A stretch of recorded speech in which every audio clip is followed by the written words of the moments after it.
and do not necessarily reflect those of Yoakley Scott Corporation and your sports network. Yeah, I've been closer to Jesus before, so can you help me out? Oh, can you help me out?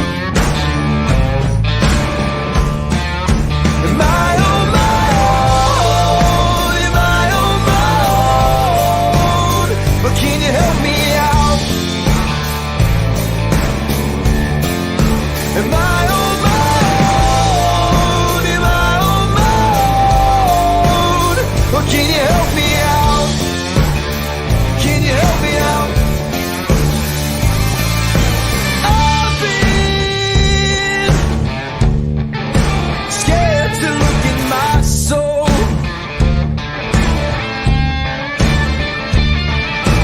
I've been afraid I would follow the road. Yeah, afraid of the things I've been told. Hello, everybody. Welcome into a Thursday episode of Running Point on ysnlive.com. As you can tell, we have a very special episode here today on a Thursday. DJ and Richie are both in Mill Creek Golf Course, and they have a lot of great people to talk to, and we actually have one to start off the show. So I'm going to kick it to them, and they're going to have some great fun with some great people in Mill Creek. So DJ, Richie, you guys take it away. Well, thank you, Anthony. Appreciate it. We are here at beautiful Mill Creek Metro Parks Golf Course. DJ Yoakley, Richie Giuliano, and of course, one of my favorite people in the world. On 364 days of the year, when it's the Pro-Am day at the AJGA, everybody's very skeptical walking up to the first green because this guy, Mike Senchak, the president and CEO of the Mahoning Valley Hospital Foundation, is on the microphone. And he is so good. He does so much research.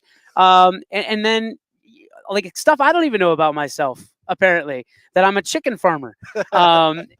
Mike is a legend. He's here once again. He does so much for the Valley, and he's here for the PGA Hope, which stands for Help Out Patriots Everywhere. This is the second year. Mike, welcome to the show. Hey, welcome to you guys down to the Metro Parks, down to the golf course here. You guys have been very supportive, and so before we get too far, just want to say to YSN and to you gentlemen and everybody back at the office there, you guys do a great job. We can't thank you enough for all your support. Thank you. You talk about support, man. You guys over at Mahoning Valley, the Hospital Foundation, you do so much, and this program, the PGA Hope program, it's one of, I think Brian said 2 in Ohio or That's 3 correct. in Ohio. So no, it's one of 2 in two. Ohio. What happened was Brian was familiar with the program, and he approached me. It would have been probably about 2 years ago now, and said, "Hey, look we want to do this. It's kind of like what we did with the AJGA, Yeah. right? We want to bring this new program in." And I found out a little bit about it, and we said, "Hey, we'll be the sponsor for that," and we just think it's a great thing. Our veterans have given us so much. Everything. You better believe it. Yeah. And it's one of those things. We do the foundation and myself. We do a number of things. Every year we do a Veterans Appreciation Dinner.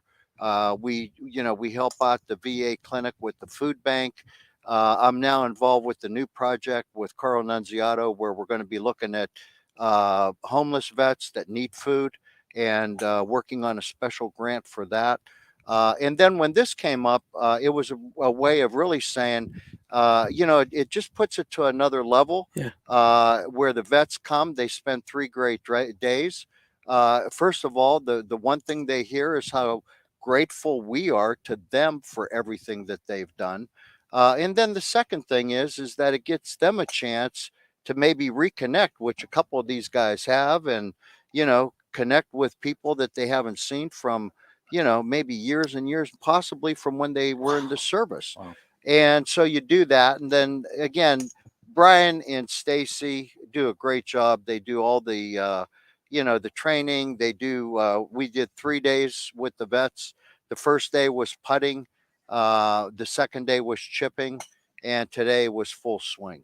So again, they go through a whole thing, but the program is, again, if nothing else, it's another way for us to express our appreciation to these individuals that they put everything on the line for us to be able to be sitting here Yeah. today on the radio. Yes, sir. You know, and to me, I have this saying, and I try to instill it in my granddaughter. You know, you wake up every day, and two words should come to mind: thankful and grateful.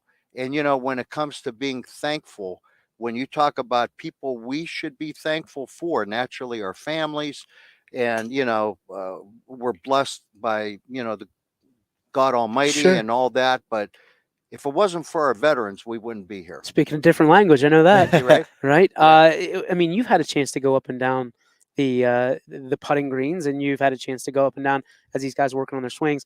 What's kind of the conversation, that you have, and how does that go? Well, you know what? Uh, Yesterday we talked a little bit about the different service areas. So yesterday we were really focused on the Marines. We got into this discussion, and I took a picture in the afternoon of the group of Marines that we had, you know, that were represented here.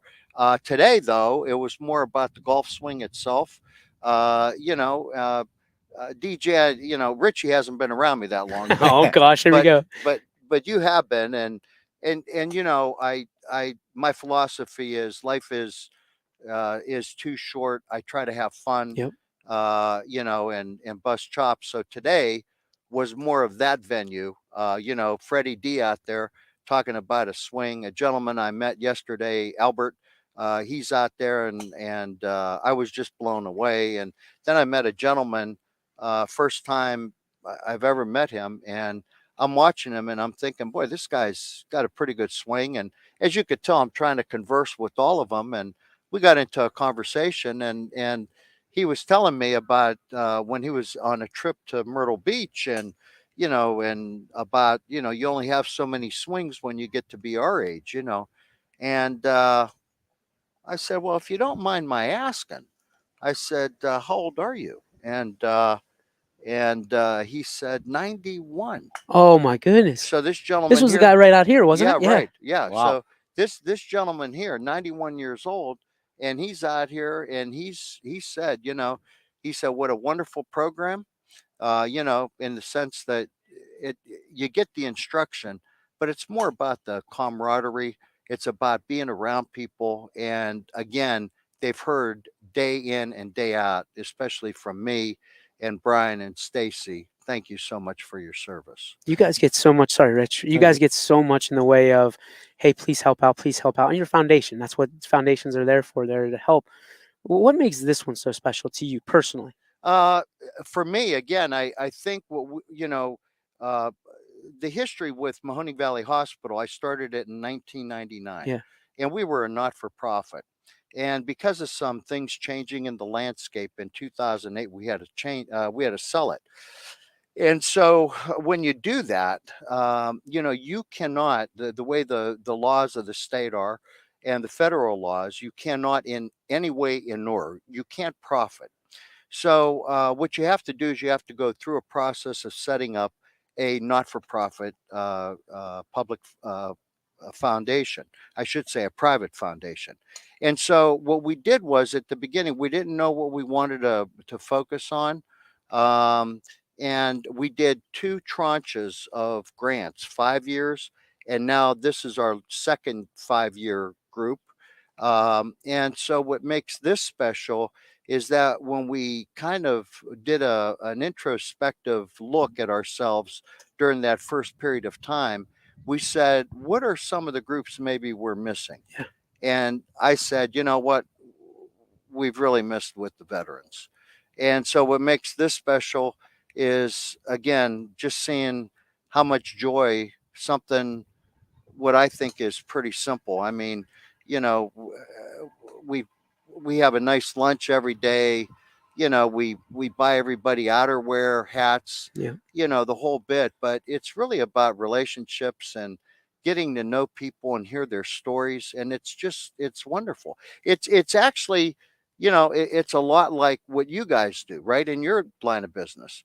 You know, you guys talk sports, Yep. But behind the sports, You're getting there's the a lot. story. Yeah, there's a lot more to the story, Yes, right? sir. So that's what it's all about. Very cool. This is a very long event. 3 days, you talked about it. Yeah. There's a lot of preparation that goes into this. You being one of the main focuses of this event, kind of talk about the preparation that leads up to this. I'm guessing it takes a couple months to prepare this. It does. I wish I could tell you that I take the credit for that. To be honest with you, I write the check. And sometimes, as you gentlemen know, that's just like with the AJGA. You also need that, but the prep, I can't take a lot of credit for that.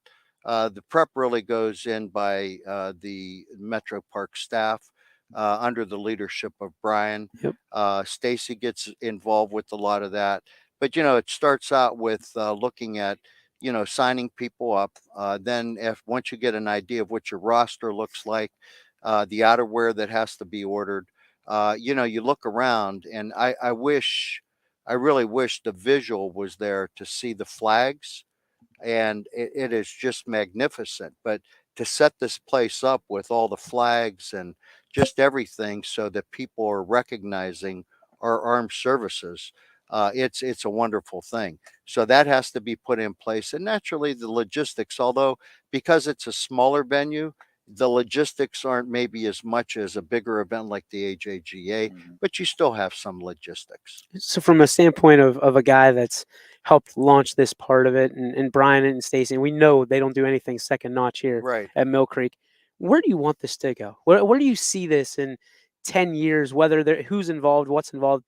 From your standpoint, where do you want this to go? Well, the one thing that I believe would be nice is, first of all, if we got full participation for the capacity here for the fall program. Um, where we'd like to see it go is possibly have a second group maybe in the spring. Yeah. So you could reach more veterans. I think that, the other thing that Brian and I have talked about is, do we do something down the road specifically for those veterans that are disabled? There's a good percentage of veterans that have disabilities, and just to focus on that group, because of maybe their special needs or whatever the case may be. And then, to go beyond that, naturally, I hope that it's like anything else. Somebody says, hey, there's only 2 of these that are held within the state of Ohio. Why? Yeah. I mean, Yeah. there's really no reason why you can't do 10 of these. Now again, it has to be the metro parks that are in Dayton or the country clubs that are in Toledo, but somebody has to pick up the ball Yep. Yeah. and run with it like Brian did. Now, this being one of just 2 in Ohio, how many of these veterans come from outside of the Youngstown area? I've only met one, Okay. and the only one that's here that I met that I'm aware of is a gentleman that's from Akron. Oh, wow. And again, as you guys saw, I try to mingle with everybody. Sure. Try to make Not you. no. I'm so damn introverted. I was right? gonna say, my Yeah. goodness, you're like a mouse. Yeah, but no, I think there's only one, and that gentleman's from Akron. Wow. Mike, Cool. thank you for everything you do. I mean, the list goes on and on. Your resume precedes you, and since I've known you, you've been one of the most generous people I've ever met, one of the funniest people I've ever met, and one of the most genuine people. So thank you for everything you do. I know these veterans just are so grateful and thankful for what you do and why they're here today, and so are we. So thank you so much. Good luck in all you do, and if we can ever help, please don't be shy ever. Richie, nice meeting you, Nice sir. meeting you as Oh, here well. it comes. DJ, always a pleasure. And you know what? I will look forward to seeing you next June. Yep. We're going to be there for the AJGA, right? Don't be a stranger. Are you Come out going to to be the on the tee box today, chirping these guys, or what? Not today, No? but I'll tell you what, next June, All I've right. been invited back for the next 2 years. Gosh. I can't oh, wait. Gosh. He signed Yeah. a 2-year contract. Now Hey, that don't be a stranger on the chicken farm. That's all I'm going to say. Come on out. There's plenty to clean up. Sounds good, man. My guy. Always. And thanks for everything you do. Our pleasure. We Our appreciate you being here. Mike Yes, sir. Senchak, Thank ladies and gentlemen, thank you very much. We're going to kick it back to Anthony real quick. He's going to get you some updates on last night while we make some transitions here. Ant, go ahead. You got it. Some results from last night. We have the scoreboard completely updated from last night's games. And boy, were there some soccer matches that had Big conference implications will start in Salem as the Quakers and the Warriors battled it out. They were both undefeated in the EBC coming into this game. You knew it was going to be a big one, and it did not disappoint. Those two teams in a 2-2 draw, and it works out in Salem's favor because the tie, it gives them at least a share of the EBC championship. If West Branch would have won that game, it would have locked in the EBC championship for West Branch outright. So Salem gets the tie, and the tie works out in the Quakers' favor. They have at least a share. Now, they can still get the outright title if Carrollton is able to upset the Warriors next week. If the Warriors win that game against Carrollton, then it will be a share of the EBC. But a big rivalry matchup. A lot on the line. Salem scored 1 goal on a penalty kick and then scored another goal down 2-1. So they were down twice, down 1-0, and then down 2-1, and they came back and tied the game both times. We know that Salem program is so resilient, and they're able to work the draw last night to claim at least a share of the EBC championship. And then we saw Waterloo take on Champion. This was a big matchup as well, this time in the MVAC. The winner would be in the driver's seat, still with one game in conference play left for both teams. Waterloo was able to get the 2-1 win, 2 goals from Kara English. She has 130 and counting, so she has moved up to, I think, 12th in the state all time and career goals, just as a junior, remind you. So she still has one more season as well to keep climbing that career goal list. And Waterloo wins 2-1, so now they are 1 win away from an MVAC championship in girls soccer. Some other scores in the girls soccer last night. Howland was able to beat Ursuline 8-1, a big night for the Tigers. Austintown, Fitch, and Boardman, a defensive battle. They both have pretty good goalies, and they both had a good night defensively. They end in a 0-0 draw. Poland girls were able to beat Niles 2-1 to continue their impressive stretch in the NE8. You'll go to some volleyball scores. Badgers swept Pymatuning Valley 3-0. We saw Salem sweep Hubbard 3-0. And then we saw Warren JFK beat Cheney 3-1. Those were your volleyball and soccer scores for Wednesday. And like I said, a couple of big conference implications on the line with those games. And now we see some more conference champions crowned. Let's see if DJ and Richie are ready to be back in transition. You guys good? Yeah, we're all good, man. Awesome. Thanks for the time by there. Appreciate it. You got it. What a great conversation to open the show. And I know you guys have a couple of more ready to go from Mill Creek. And from you guys, what's it like being out there? I was there last year. It's great weather again. How does it feel to be out in Mill Creek and to just be part of this great event? I'll tell you, it's cool, first off, because right off the rip, I'm looking and, the 91-year-old veteran has a YSN logo on his back. So, obviously that's pretty cool to start it off. There's so many great people out here. Does he really? Yeah. See it right there. Right on the back of his gray jacket there. We have those gray jackets. We got swag. Yep. So, YSN represented everywhere. And, we're really happy to be a part of this event. I mean, people like Mike and, Brian, who we're going to have on a little bit later in the show. Those are the people that make this possible. And, it's special because, like Mike said, it's just one of 2 in the state of Ohio, and they're trying to expand that. Of course, like he said, it's up to all the other metro parks and other country clubs across the state. But I think we're proud as a Valley to have this here and just one of the 2 in the state. Yeah, without a shadow of a doubt. I mean, I worked in the military space for about 6 years prior to YSN, and my uncle is an Air Force veteran. My grandfather is a Marine, and I've got military ties all over. I never was brave enough to serve, but I am always going to be brave enough to stand up for veterans everywhere, because the one thing that I know is they defended my rights and they didn't even know who the hell I was. Mm-hmm. So I'm a huge advocate for veterans, not only veterans, active duty military families, military spouses everywhere, all over the world, because of what they have to put up with on a daily basis. We pay athletes millions and millions and millions of dollars. And we very rarely even, tip our cap to a veteran.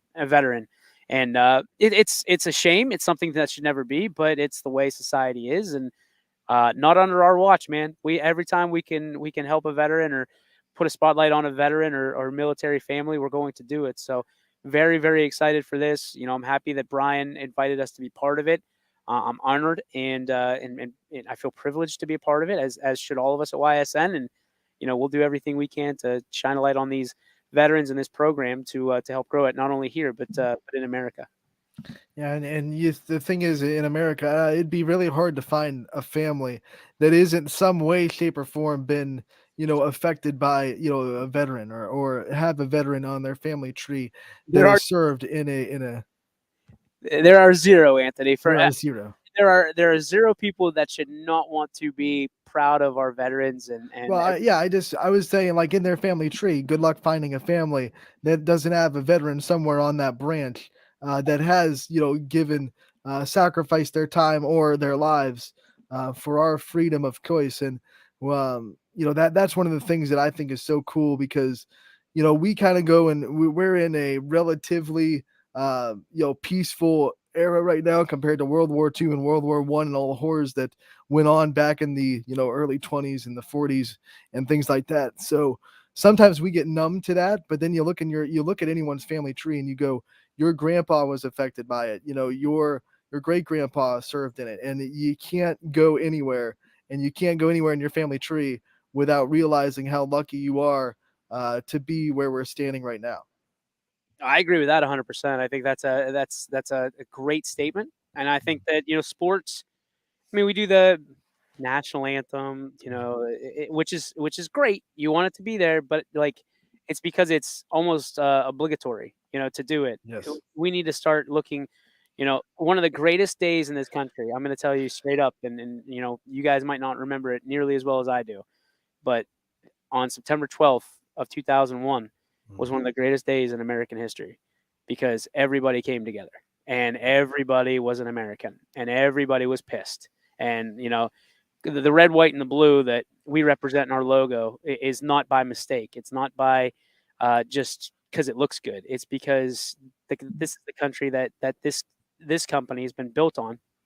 The same principles of freedom and wanting to do well by doing good and we appreciate the veterans certainly and we want to incorporate more of our military, more of our country into our sports each and every day.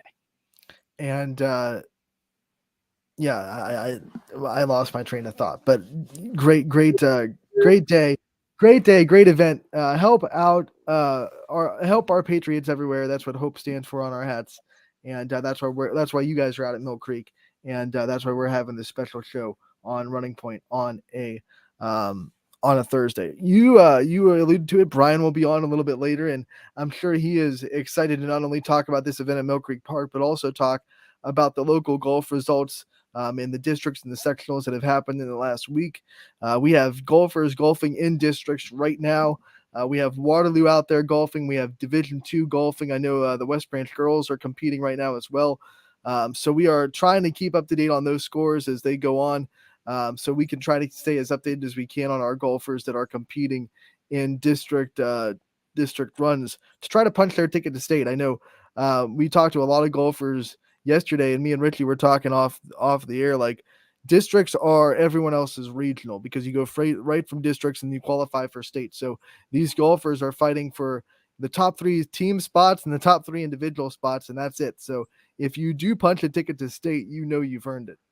Yeah, no doubt. I mean, it's awesome when you look at it. The district is the biggest part of a lot of people's journey, I could say, because like we talked about sectional, you got to place either top 4 or top 3.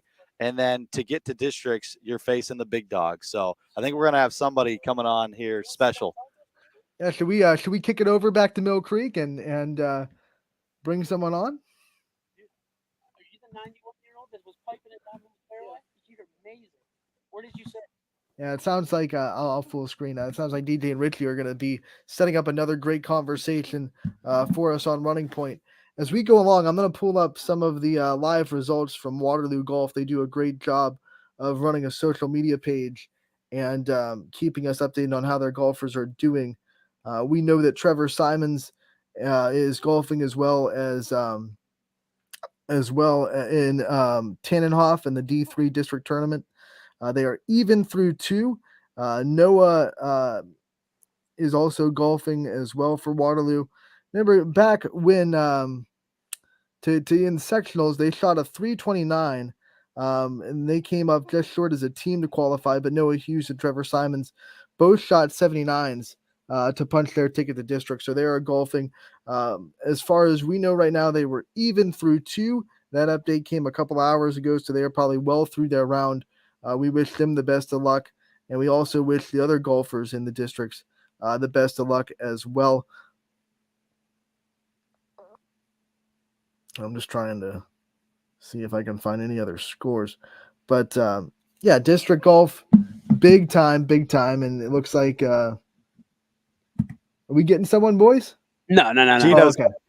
So Gino was the 91-year-old who was absolutely piping right down to fairway, and we talked about it from Youngstown. Had some of that conversation just now. Served in the Army, was up and down the East Coast when he served in what did he say? The Korean War. So I get chills. I get emotional, because again, some of these people. I mean, my grandfather would probably be about Gino's age, to be honest with you.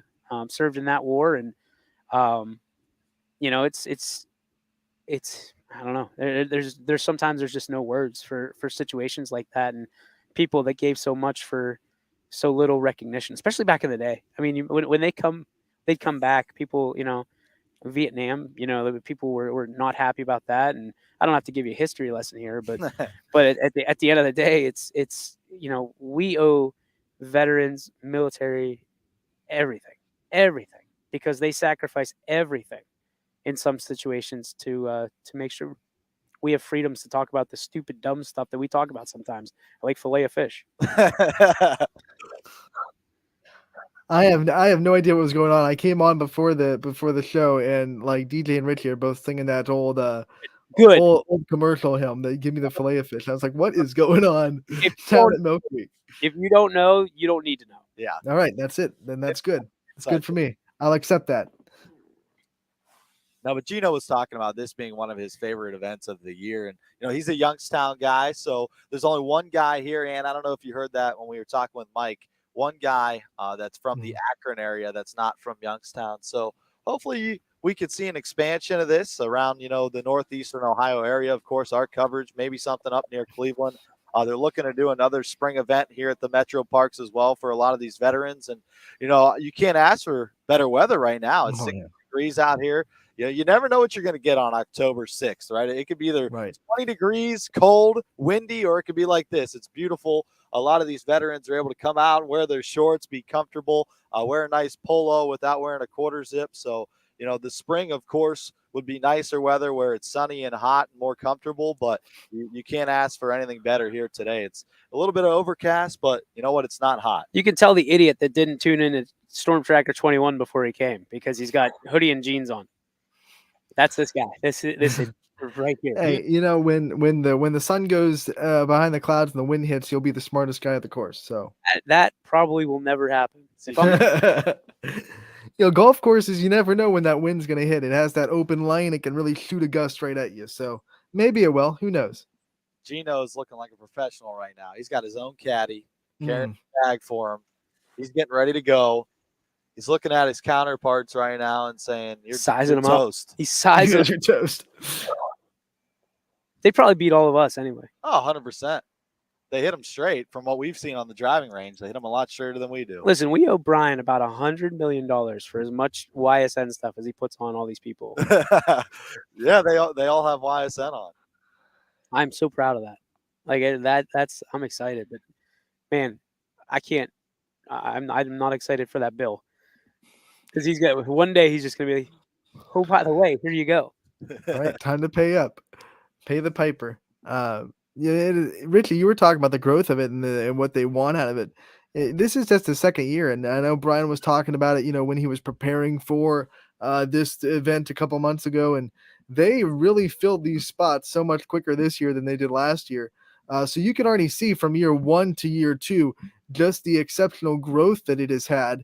And because of that, I think when Brian comes on a little bit later, he's going to be extremely pleased that this event is kind of continuing to just take the next steps and grow and grow and grow, because that's what you want out of events like this. You want them to show signs of growth every year that you put them on. Oh, no doubt, and it has. I mean, there's no doubt about that. Of course, you got the veterans who talk with other veterans. Some are, they're former military personnel and might have been in the same platoon as each other, and they all talk. And I'm guessing the word is spreading about this event because Gino was a prime example. He came over here all smile faced. He joined us in the tent. He wanted to see what we were doing. We asked him to join us, and I know that was a quick conversation where you kind of had to, take that full screen and talk for a little bit, but he didn't want to join us. He was getting ready to tee off. He had to be mentally locked in. But Hey, I got some people in the toast. I can't join you guys. Yeah, when you're one, you do what you want. Yeah. You don't wait for an Right. invitation. You take it. He could have just come up and sat down and be like, "I'm on the show." Oh yeah, It's totally cool. All of them. Everybody's welcome. This is a wild card round today. So anybody wants to sit down, they're more than welcome to, as long as they introduce themselves. Like, if I don't know you, we'll get to know each other real fast, right? Oh man, Dude, I had a bug. Literally, I turned to cough and a bug hit me right in the face. Like, talk about the No. worst karma time in the world. And I think it hit me, like it hit my nose too. I thought I was bleeding for a second. It's bug juice. I'm pretty sure it died. It's dead. Oh man. So when I talk about my personal experience with veterans, I guess we can go into a little bit of story time. Because there was back when I was in high school, probably early years of high school, I would say freshman, sophomore year. I was still in that phase accepting the disability that I have, and I will never forget the time we went to a veterans hospital, and they were dealing with stuff that I was dealing with too. I can't walk, but then I realized like that was never my choice, and it was their choice to go and risk that for me. And it was one of those things when you're faced with those situations that really kind of bring you back down to earth, and it takes you outside of your own struggles, takes you outside of your own life, and just says, dang man, like there are people in this world and people that people in this country that they made the choice, and I never made the choice. You know what I'm saying?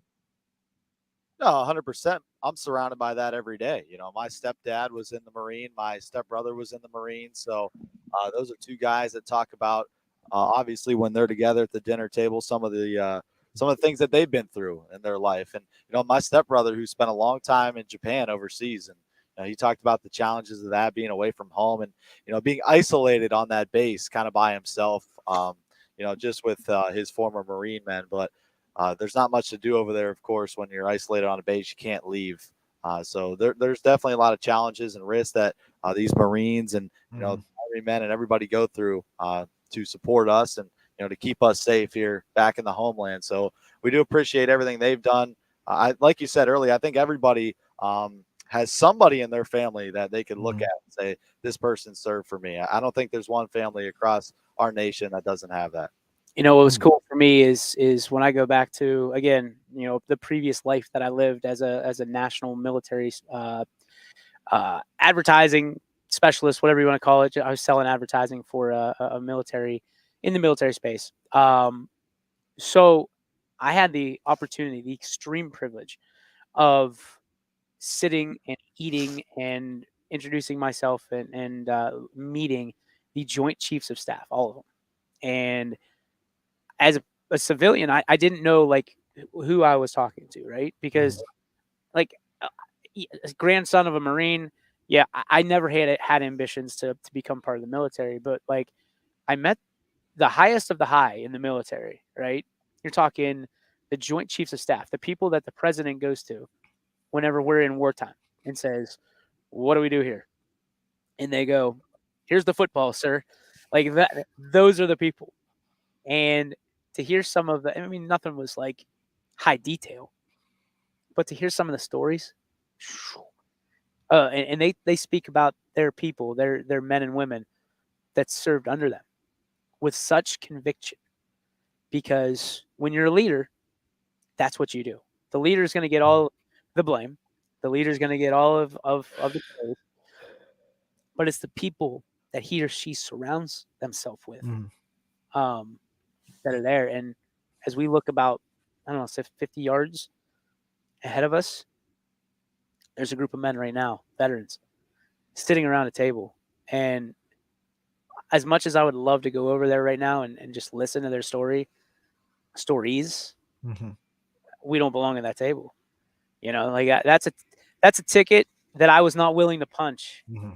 and they did, and that's a sacred table right there, man. And I'm sure that if we went up and asked if we can have a seat, they'd say yes. But to me, I look at that and I say, that's a table reserved for 4 guys, you know, that have a lot of the stuff, same stuff in their background that I do not. So it's very cool to see. And the crazy thing is, when you think veterans, I think a lot of people automatically go right to combat, and it goes so much further than that. I know my uncle was like an on-flight medic for the Air Force. He never saw combat, but what he did see is he saw people at the worst parts of their lives because they had to come back from combat.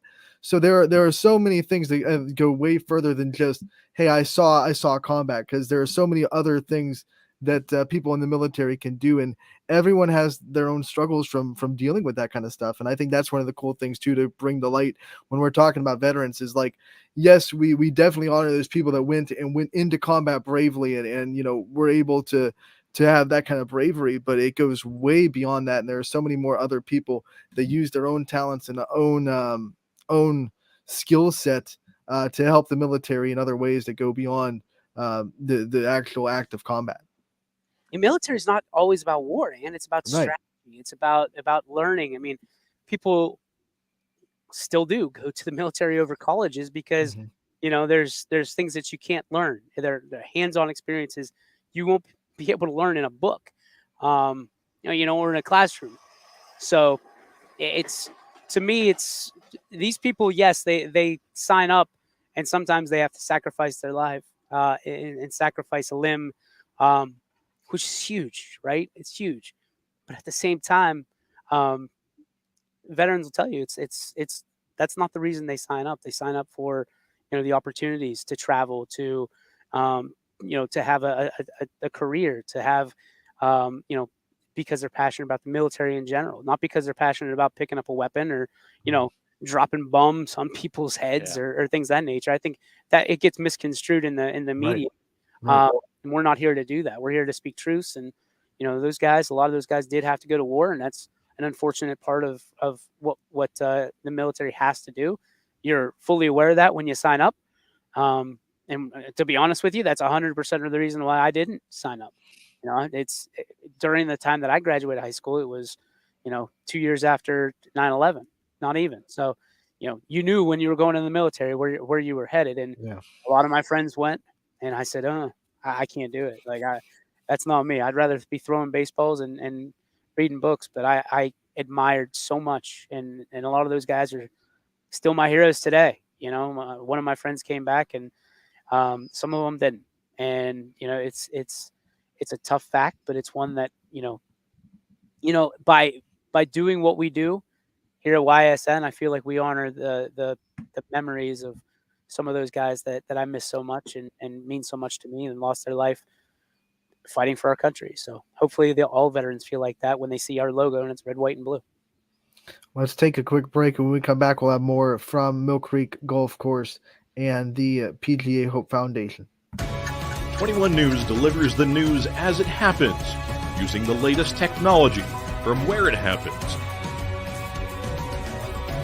Live here outside the Mahoney County. On air, online, Wednesday afternoon weather update. Very dangerous. and on the 21 News social media platforms. I'm on the road right now. 21 News, the Valley's only locally owned source for trusted news since 1953.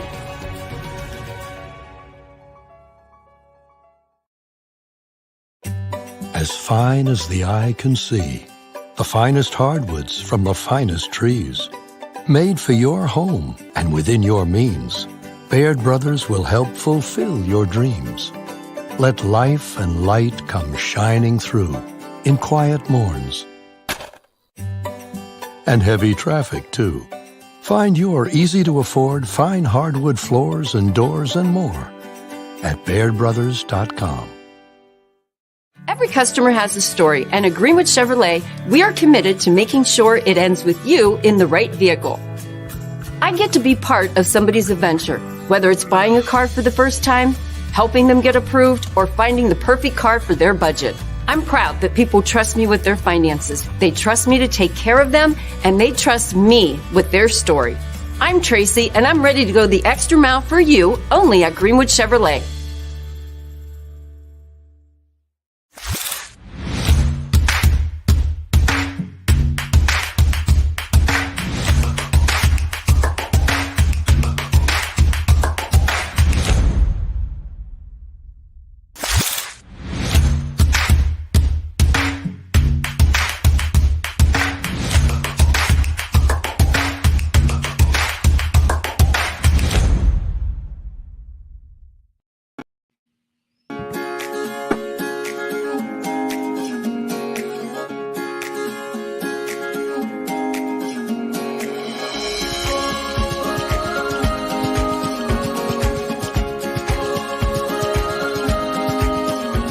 Locally owned and operated, Sheely's relaxed shopping experience means browsing and lounging is always encouraged. Find Flex Deal and more at Sheely's Furniture and Appliance, because the best things in life happen at home.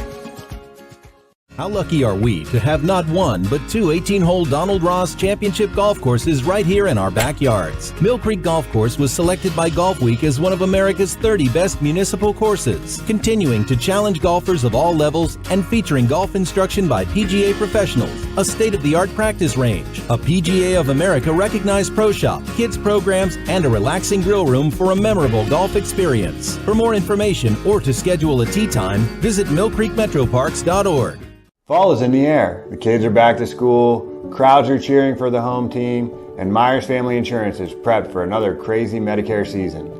Every year there's changes, some big, some small, so it's important to have a conversation to make sure your plan is going to meet your expectations for the coming year. Give our team a call today to schedule your annual review.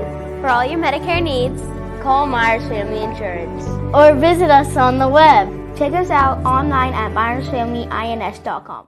Going from mindful to mindful sometimes requires a helping, healing hand.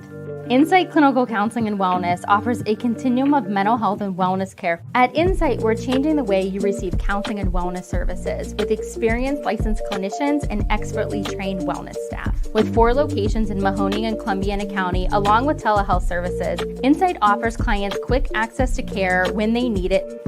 Transform your mental health and wellness at Insight Clinical Counseling and Wellness.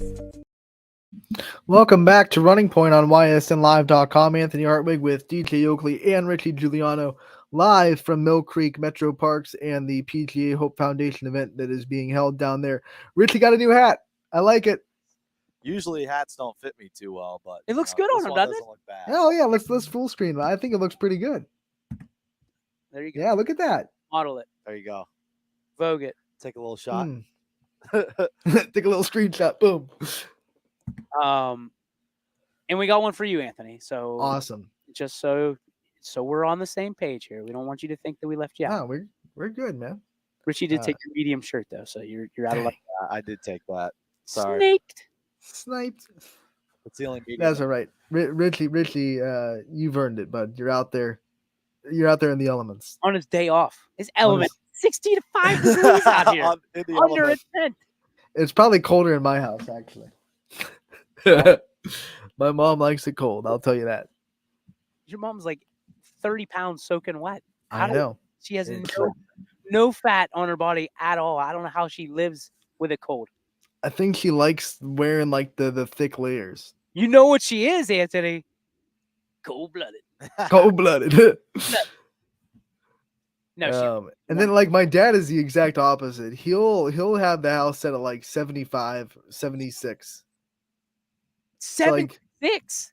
So like going from mom's house to dad's is like going from winter to summer. Really, like he does not care. He says what he looks at the bill. He goes, okay, we're gonna write some prescriptions this month. He's got a tiny ranch, so it doesn't take long to heat up his house. So he's like, yeah, let's just do it. Dude, that is 76. Like I'm trying to get it up to 70 in my house. And my wife's like, nope. Not before 11/1. I'm like, What's 11-1? She's like, the date we can turn the heat on. Like, what? I think her and Mike Agelson would get along really well Right? because he says that he will not do that until November 1st. 11-1. And it was funny because I don't know if she must have the HQ bugged, because I went home and I was like, all right, it's like 62 in here.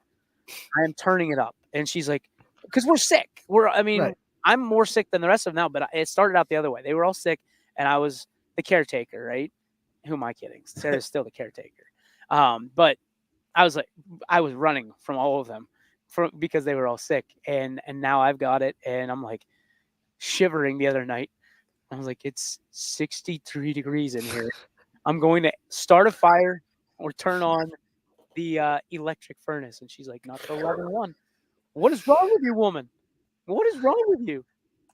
And she didn't. She won. She said, go grab one of your 900 blankets that you've acquired. And I did. DJ's over in the corner, like rubbing sticks together, trying to spark a fire. I made fire. Yeah, it would have been bad. But, like, listen, I'm not going to lie to you. I've never been like a total blanket guy. Like, I get one blanket. Yep, same. If you do like 6 blankets, it is awesome. Really? I feel like I'd just be sweating bullets. Well, you do. But at the end of the day, it is comfortable as all get out for the first 20 minutes. Like when your core gets warmed up, Yeah, it is nice. It is like fluffy. It's just, you nestle in there. It's like a cocoon.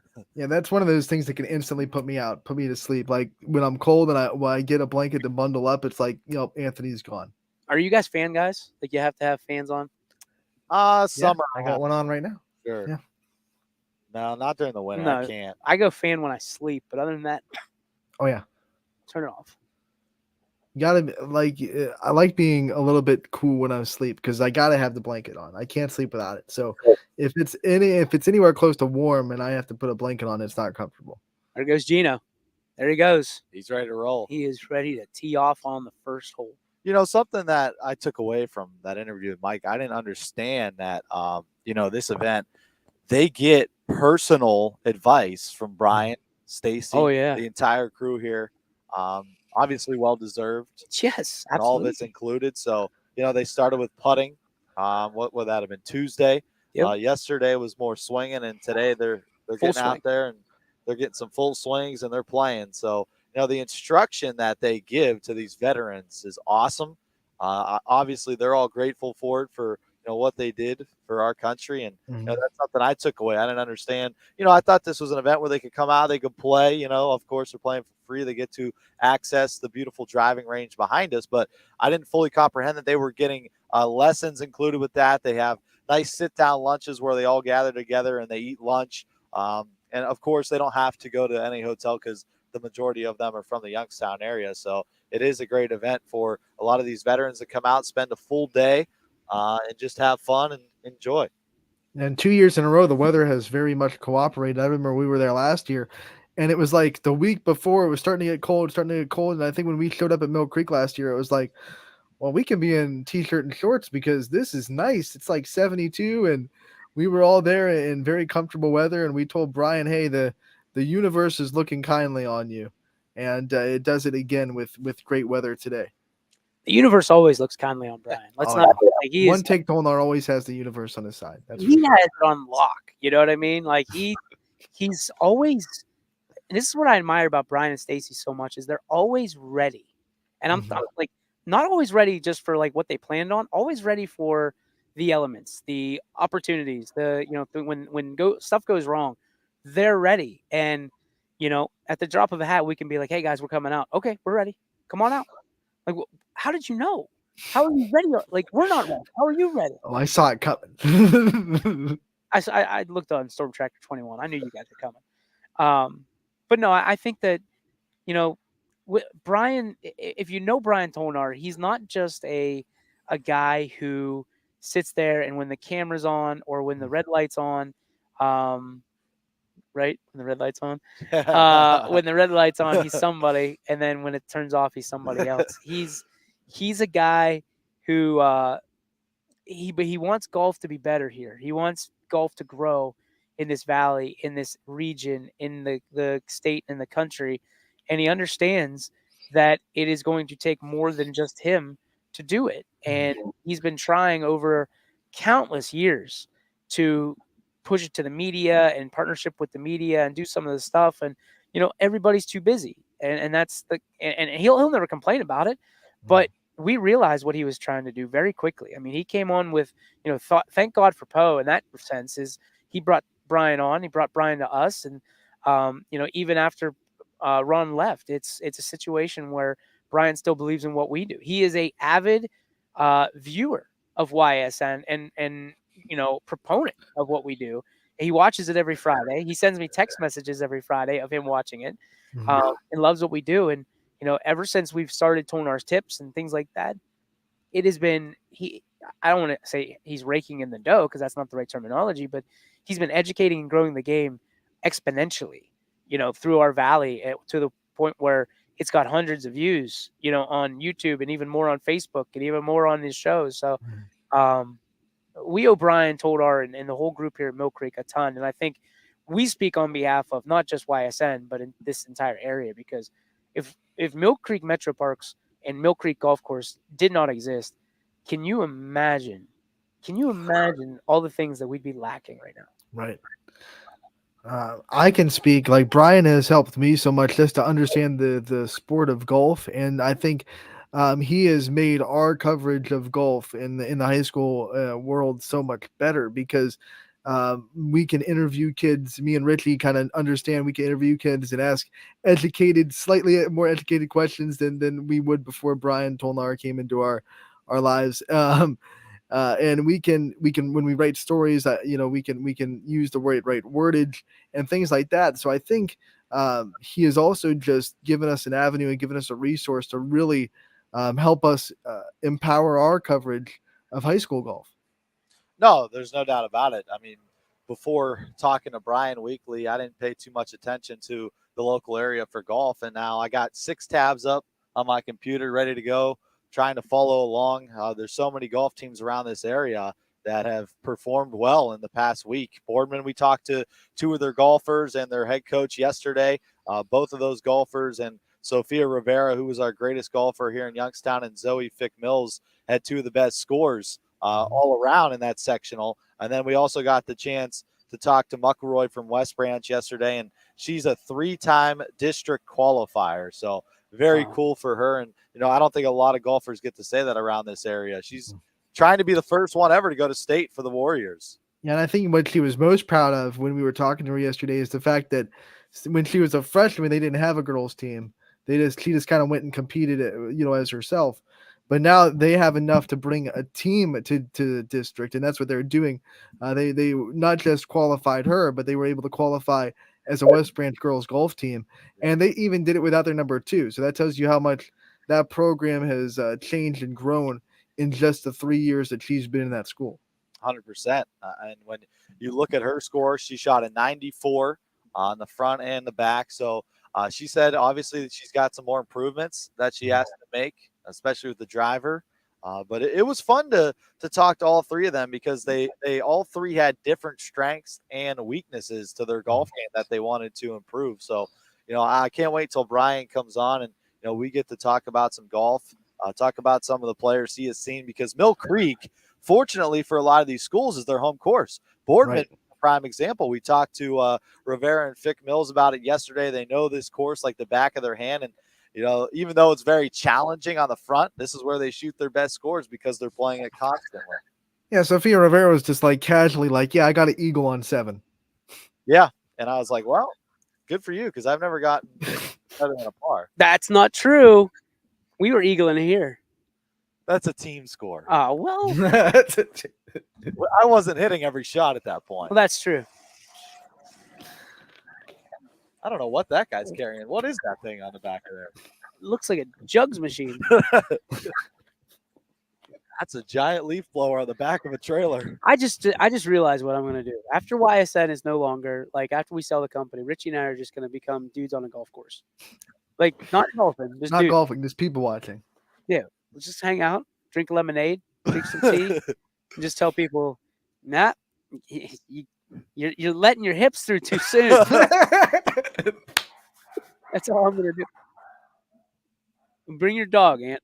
Yeah, my dog just freaked out. I don't know. Maybe the mailman got here. Usually he's here early, but yeah, he's wild. We do have Alex Shavi from Jackson Milton Football. He'll be coming on at 1:00 to talk about his senior season. He is putting up a lot of big numbers.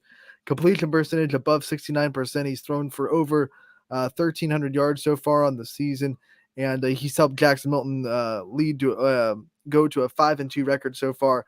And they still have in front of them a possibility to have one of the best seasons that football program has had in the last decade. I think right now the best season in the last 10 years is a 7-3 record.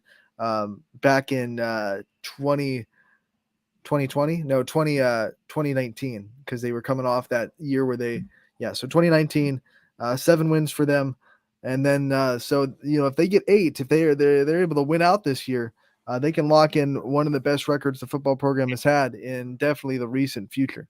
Can we talk to Alex about his last name and put to rest, like what it actually is? Everybody says Shavi. Right. That'll be the first question. Skiavi. I just we had a heated discussion one day on the Power Hour about how to pronounce his last name. Brian knows it because no, he doesn't. That's what we fought about. He thinks he knows it. Well, that's what the coach told him because I was Skiavi. I was producing it, and that's exactly what the coach said. I'm gonna fight him. I'm I'm gonna fight him. So I don't know. Not Alex. I'm not gonna fight. No, we'll have the man himself to end the debate once and for all. Yeah, I mean he's coming on, so I mean we're just gonna start off with what was that old show? Who Wants to Be a Millionaire? Alex, for $100. Your name, Skiavi, or Jones. Or Jones. Could be like me though. Like I don't care. Like people call me Giuliano or Giuliano. Okay, which one is it? I say Giuliano. Really? I'm messed up. I've been saying it wrong. But everybody says Giuliano. I quit. So it doesn't matter. Like it's the same name, And on it doesn't matter. Where did you come up with Giuliano? Your mom? I don't know. It's my name. Hey, here he is. All right, here we go. Everybody ready for this? Okay. Alex Shavi. Alex, Yokley, Ysn. I hope you are well to start this off. But you have been, I don't know if you understand this, you have been the hot topic around our office for about a month and a half. Thank you. How to pronounce, well, first off, you've had an unbelievable year. So let's start off with that. But the first question I have to ask you is kind of like they do on Who Wants to Be a Millionaire. The first question, how do you pronounce your name? A, Shiavi, B, Skiavi, 3, C, Skiavi, or D, Jones? It is indeed B, Skiavi. Dang it! I'm so sorry. We've been pronouncing it wrong this entire time. I went on Channel 21 and pronounced it wrong. I did you wrong, man. Yeah, it's all good. I tell people, think of school. You don't say shul, you say school because the SCH. So, but yeah, it's usually people like saying Shiavi, but it's okay. That's all good. Took me to school. When we talk about your senior season now, what's it like? I mean, you're a senior. How's it been going for you, and how's it been being reflective and trying to kind of take in the fact that it's your last go around? It's unfortunate. Like I don't want to see it to end, but I've already made so many great memories with these guys, and it's just the season's been going great, but I don't want to see it end. I just want it to keep going, and it's just, I don't know. I don't really know. I'm kind of just taking it one game at a time, one day at a time, and I feel like that's just the right mentality to have. All right, Ant, I need you to spit out the stats for Alex Skiavi, because I don't want you to turn red or blush. I got a question to follow these stats. Go, Ant. All right, so Mr. Skiavi is throwing for 1,771 yards. He has a completion percentage of just over 69%. He's thrown for 21 touchdowns, just 4 interceptions. His longest completion of the year is 67 yards, and he has 112 completions out of 162 attempts total. And my question is, are you a superhero? Hey, it's all my offensive line and receivers. I mean, they make everything happen. They make me look good. My line gives me time, and I got a great receiving core. So I know if I get any of them the ball, they could do anything. Talk about that connection with your receiving core. I mean, you got 13 guys this year that have at least one reception. Of course, Stanky, your tight end, is one of your go-to guys, along with a couple others. But talk about this receiving core and how much you guys have connected this season. Yeah, so last year, I was a transfer from Matthews, so it was my first year at Jackson. And, I was just kind of getting into the offense, getting to know the guys. But this was the first, off season that, I got to throw with them. And it shows on the field, me and Stank goes all the way back to, last April. Him and I were good friends. Me and Caden Mitchell, great friends. Me and Owen McDevitt, all off season we battled because he's the backup quarterback. And him and I have a great relationship. And that's the thing that's nice about Owen as a slot receiver, because he's really smart and, he's played quarterback. So he knows, what underneath routes would work against certain coverages and stuff. So, and then I have Gavin White, big body. He was out for the first couple of games of the year due to injury. But, he's coming alive. And I don't want to miss anyone. I mean, my running backs, Keegan White, Gavin's brother, he's doing great outside of the backfield when I give him the ball. And Joey Zayas, he's becoming and Tanner Butler. Anyone can catch the ball and make a play when I get him the ball. So let's rewind back to week 1. And boy, did you have a big introduction to the Jackson Milton family. 7 touchdowns in your first game of the season. I mean, how does that, you went into week 2 as the MVAC leader in touchdowns. You beat Vinny Balone that week. What was that like to have a welcoming like that? Oh, it was, I never experienced anything like that, like all the attention and stuff. And I feel like it was even better because the coach at Latonia is John Protopapa, and Coach Pro was my coach at Matthews when I was there my freshman and sophomore year. And him and I are still super close. So, it was a good laugh between him and I afterwards. And, I still kind of let him know about it. But, it was a good team win. And, that's all I know. So I feel like there is a competition going on that nobody knows about in the MVAC amongst the quarterbacks. Do you look at the paper? Do you look at YSN and start looking at the other quarterbacks' numbers and go, "Oh, okay, I see where you're at. I'm coming for you next week."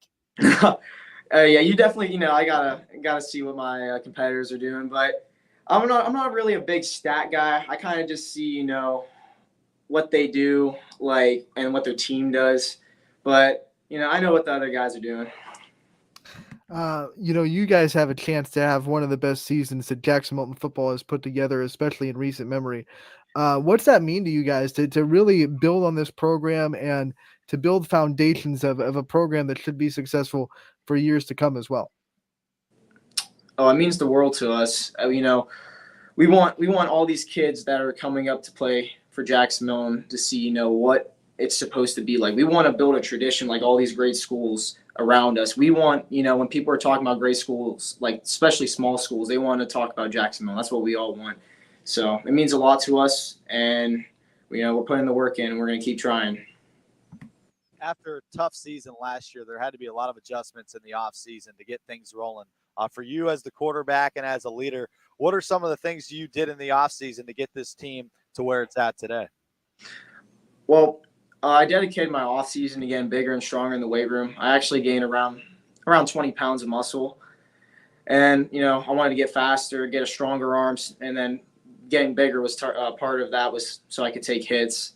And then we got a new coach. His name's Coach Liberato. He's our quarterback coach, and he's helped me out tremendously. So, and then all the pieces just, unfolded in front of me. What do you think is your best day in the weight room? What's the favorite circuit or favorite workout day in the weight room for you? Oh, by far chest. I love chest. I love bench. Anything to do with chest. Anything upper body. I'm kind of got them chicken legs. So. Oh, you skipping leg day? Man, I don't skip it, but it's not my strong suit. What's your last PR on bench? 205, which it's pretty good. It's not bad, but I need to get it up. listen, for a QB, that's good because you don't want that. I mean, they tell you all the time, pitchers, you don't want the chest muscles. Same with quarterbacks. You want to be able to sling it. You want elongated muscles. So well done, young man. 205. That'll get the job done. Thank you. It's definitely getting the job done when you look at his numbers. That's for sure. What about this locker room makes it so unique, and what do you think separates yourselves from other teams when you look at the men that you go into a battle with every week? If you look at our team, I think we're very unselfish. We have, our right tackle's 6'1", 140 pounds, but he's mean. He's a dog. He doesn't care about any of that. We had our tight end, Gerald Eyrig. He goes crazy week 2 against Newton Falls, has a bunch of receptions, and then we go down at left tackle, and Coach Bro goes to him and says, "Hey, we need you to play line," and he doesn't hesitate. We all have the same goal. We want to win, and we all love each other, and we want to go into it win as a family. So. Your team's looking to bounce back this week after a tough one last Friday. Waterloo's the opponent coming up, and then when you look ahead, you got Springfield and McDonald. So you do have a chance to win 8 games this season, but you got to take it week by week. What are you preparing for Waterloo coming up this Friday? Well, offensively, they run that single wing, and when it's ran right, it's really hard to defend. So we've been working really hard all week defending that, and then defensively, they get after it. I saw a couple weeks ago when they played Lowville, and you know how fast Vinny Ballone is. They were getting after him, and he had to make some hard throws and hard decisions. So they like to fly all over the place, and, it should be a good one. Tomorrow's game day. Take us through a typical Friday for you and what your routine is in the hours leading up to the kickoff. Man, so after I get out of school at 12:30, and then usually I drink a thing of Pedialyte so I can stay hydrated, and I always take 2 spoons of mustard. And I hate it, but I got to get it done. I'm not a big eater before games because I get nervous, and it's just, it just doesn't go well. And I'm also big into meditation, so I try to meditate for at least 15 to 20 minutes. And then once it's about, 5 o'clock, I come to the school, and then that's when it's go time. All right, man. You are 7 weeks into the football season. Do you want to play at the next level? Do you have ambitions to play at the next level? And where would you want to go? So I've only talked to Teal. I've talked to their head coach, and I don't really know if I want to. I'm still on I'm still indecisive right now. So I guess we'll see. I'm just taking it day by day right now, and I guess we'll see what the future unfolds for me. What things would you study in whenever you go? I want to be a math teacher one day, and then I want to be a football coach. It seems like a pretty cool life that I'd like to live. All right. So wait a minute. You said you don't like stats, and if you're going to be a math teacher, I know for a fact they love stats. Which one is it, Skiavi? I like algebra, I like geometry, but I don't pay attention to stats because I feel like, Mike Gesicki, the tight end for the Dolphins, he once said, you can't pay attention to what you did before because if you don't perform that way, the next week, everyone's going to forget about all those stats and stuff. So I just kind of, just keep a clear mind. Well done, young man. So you go into each game with the mindset that you're, no completions, no attempts, no yards. I like that. Yeah, I don't like I hate people who got big egos, and I just try to stay humble. When you think about your career and you reflect on it, who are some of those people that taught you how to be so humble and taught you how to check that ego at the door? Well, my dad, he used to coach high school football back in the day, and he always told me don't have a big head because, no one likes a person with a big ego. And then Coach Brode, he does a great job of, keeping me in check. Same with Coach Liberato, my quarterback coach. I'm big on, I'm not about what I do. I just want to win football games, and that's all. That's the only thing that matters to me, getting wins. When you transferred over from Matthews, obviously there's a lot of adjustments, both on and off the field. Were you familiar with a lot of the kids at Jackson Milton? Did it take you some time to build relationships, or how did that work off the field for you? Yeah, it took a lot of time. The reason why I actually transferred from Matthews to Jackson Milton is because Coach Protopapa, he left Matthews and originally came to Jackson Milton as an assistant coach. Unfortunately, it didn't work out, but I wanted to stay because I bought into what I saw Coach Brode was building here.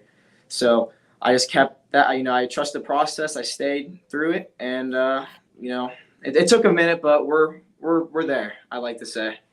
All right, my final question for you is: since you've been there for 2 years, I'm sure you've been wonderfully acclimated with the school system and the community. So, what's it mean to you to be a Blue Jay? Oh, it means the world. I love this school. I love this community, and there's nothing I wouldn't do for them. I love this team, and I'm so proud to be a Jacksonville Blue Jay. Every day I wake up just thinking to myself, you know what? I'm so happy the way that things went because, I wouldn't change anything. Like if I could go back when I, attended Matthews and transferred, because I learned stuff along the way. Like I started as a freshman at Matthews, so I got experience there. And then once I came here my junior year, it's like, you know what? It's go time. And unfortunately, it didn't go the way that we wanted to. But now that where we and myself are today, I wouldn't change a thing. Alex, I got to tell you, we're big fans, super fans of you. And now that we know how to pronounce your name, we're even bigger fans. So thanks for being on today. Thanks for all you do. Keep doing what you do every week. And know that YS Nation is out there rooting for you, man. Thank you. Alex Skiavi joining us live on Running Point. And now we finally know. The answer has been firmly planted. Ian O'Brien is on a red-hot winning streak at YSN right now. It is ridiculous. I told you he was right. Shut up, Richie. I was there. I was literally behind the scenes, and I'm like, all right, because O'Brien, before the interview, asked how to pronounce it, and that's how the coach said it. But you can never trust the coach because whoa, here we go. I go down to the sideline, especially when they're non-YSN schools, and I ask the coach, hey, what's this guy's name? How do you pronounce this guy's name? They say, oh, I don't know. We just call him G, or we call him Joe or John. Like St. Thomas More, half of their kids weren't from Canada. Yeah.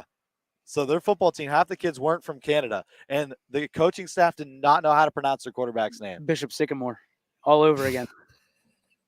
I've had enough of this. I had a coach one time say, oh, hang on, I got to go ask her. So, went and chased the player down, asked her how to pronounce her name. That was fun. I guess I would have some questions for the coach. Some coaches don't care. They just want to see you perform. Come on, G. Come on, G. Oh, man. Hey, how did Coach Niddle pronounce your name, Richie? Oh, he knows how to pronounce my name. Don't bring Kittle into this. At least Kittle knows that. Coach Kittle. He better. There's two of us. Well, he knows how to pronounce your brother's name. Yeah, he's more important. Hey, we were talking about this, DJ, yesterday. Do you think Richie would pass for his brother if it was a quick glance on an ID? Not Thank a chance. you. Not a chance?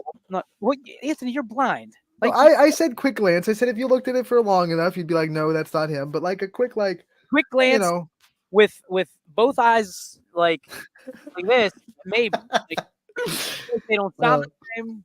I am still the worst vision on YSN, so take that for what it's worth. I'm catching up quick, man. It's catching up quick. It was not a good morning to be DJ Oakley's eyes this morning. I'm going to be the only certified driver in this company. You keep up talking smack like that, you will be the certified driver. You'll be our Uber professional. Let's take a break. When we come back, we'll have more fun from Running Point and Mill Creek Metro Parks on Running Point. Brought to you by Greenwood Chevrolet in Austintown. Before the lights come on, before the workday begins, before a long day is ended, or it's time to have fun. It all starts with the people at Joe Dickey Electric. From replacing a light fixture in your home to building a substation for your business, no job is too big or too small. The people of Joe Dickey Electric power them all. Joe Dickey Electric, over 60 years of powering the Mahoning Valley.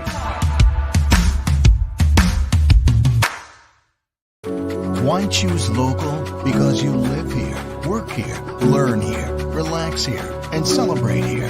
21 WFMJ is our Valley's only locally owned TV station, and our focus is local. Other TV stations don't have that same focus, as their owners are somewhere else. But 21 WFMJ is rooted in the Valley. Local people making decisions that affect your life, right here where you live. You're looking to your future, preparing for your goals. and they're closer than you think. Because here, success is part of the plan. It's a place where academic and social opportunities are meant to prepare you for life, not just the next 4 years. You'll be equipped to face new challenges and turn hard work into a career. You're ready for your success to take root. And here's where it starts. We are Youngstown State University, and proud. Hi, this is Tommy Clem, owner of WRS Insurance Solutions. WRS Insurance Solutions is a local independent agency that specializes in life, Medicare, long-term care, and disability products. Call us at 330-953-3722 or visit us at wrsinsurancesolutions.com to learn more. Good luck to all the student athletes in the Valley. Welcome back to Running Point on ysnlive.com. Thursday episode. Anthony Hartwig alongside DJ Yoakley, Richie Giuliano, and I see there's a third member on Mill Creek, and I know DJ's really excited about it, so we're going to kick it over back to them, and we're going to hear from our brand new special guest at Mill Creek. Yeah, Anthony, this is a brand new guest here on YSN. His name is Tryon Bolnar, not to be confused with Brian Tolnar, the PGA pro here at Mill Creek. No, in all seriousness, one of our best buddies here, always takes care of us, but more importantly, takes care of the veterans this time of year with this unbelievable event. When you talk about PGA Hope, Brian, I know we've talked about it. Sorry, Richard, I didn't mean to spit on you. It's something that's very important to you. You know what it is, and it's something that for me, going back several years ago when I spent some time in the Western New York PGA section, we were one of the sections that started PGA Hope as a pilot program at the Buffalo VA, and then we also started it at the Canandaigua VA, which is the Rochester affiliate. Mm-hmm. So to be able to continue the program from New York into Ohio, and we have a good friend, Renee Powell, who hosts one up at Clearview Hope, started one and has basically been the flagship for the Northern Ohio PGA up until a couple years ago when we started ours here at Mill Creek. We were the second in the Northern Ohio PGA section, and then subsequently we've had about 5 or 6 pop up across the state of Ohio since then. So it's a great program for the veterans. PGA Hope stands for Helping Our Patriots Everywhere, and it's really a way for us as PGA professionals to celebrate our veterans, the service that they put to our country, to give them, to give us the freedoms that we have on a day-to-day basis. I mean, I think I have one of the cooler jobs to come to work as a golf professional and to meet and see so many people, and to be able to do that because of the sacrifices that they've made. It's our way of saying thank you to them, and to be able to host these here over the past couple of years has been special for Mill Creek and our community. When you get a chance to talk to all these veterans on the range and on the course and help them out throughout the week during this 3-day event, what are some things that you take away personally? We got a chance to talk to Gino, who's the 91-year-old veteran, and we were taken away by him. So what are some things personally that you take away? Well, I think, number one, how competitive they are across every military branch. I mean, the Army guys, the Navy guys, they clash. The Marines clash with the Air Force guys. It's fun to see their camaraderie between the different branches of service. Again, they all serve for our country and our flag and everything that we have here. But to hear them, conversate, and needle each other in the different divisions is pretty cool. And just to sit and listen when we finish every day, we have lunch, and we've had some fabulous lunches. Mission Barbecue has been a part of it as well, and Whole 55 contributes and donates to the program as well, with an Italian dinner and hot dogs today before they went out.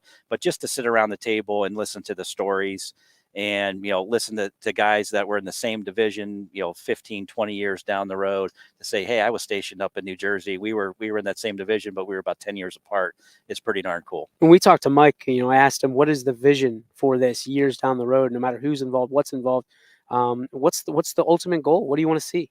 Our goal is to get as many veterans involved through the game of golf. It's great physical therapy. It's a great release of stress. A lot of our veterans suffer from a lot of different things when they come back. So, golf in our setting here, being in the Mill Creek Metro Parks, makes it extra special, because it's as soon as you hit the gates of the metro parks before you get to the golf course, you sort of decompress a little bit. And I think that's one of the things that makes our program very special, to the point where when you come here, you're nice and relaxed, you're laid back. Yes, you're going to go out and play a game that can be stressful at times, but if you're doing it with your buddies and you're meeting new friends that have the same background that you have, you're given that opportunity to be able to relax and have fun. After we finished today, everybody went out and played, so they got paired up with people that they've never played with before. So to be able to continue that on, and the folks that participated last year, our guys that participate in our leagues out here now, they participate in our clinics. They come out regularly to hit golf balls. So, just to give them an outlet and give them a thank you, I think is very special, from the Northern Ohio PGA to the PGA of America, and being a PGA professional and having this as a flagship program, I think makes this very special for our community. Talk about the preparation that goes into this 3-day event for these veterans. I know it's a lot, talking about getting sponsors to provide meals for everybody during the breaks. Just talk about the preparation overall. Well, I think for us, we try to make everything special and customized to every participant, no matter what program that we do here. So when we host the PGA Hope, we make everything customized to their military division. So every year we give out, whether it's shirts, it's hats, we do challenge coins, dog tags. We did a belt this year that has the PGA Hope logo on there, and it has their specific military division. So That's I think awesome. It's customized to them. And I think some of the guys didn't realize that till they got home and they went to put the belts on, and they said, oh, it's got my Marines logo on there. So, we do those little things to try to make it special for them. And it's our way of saying thank you. When it comes to, we want you to come out here and have a good time, but we want you to be recognized for what you did and which branch that you did it for. So I think, customizing your programs to the participants, I think makes ours a little bit special, and it makes it to the point where, hey, they were really thinking about me specifically. Leads into my next question. You personalize seemingly everything around here, and you make everybody feel like they're that important. This is a first-class operation across the board.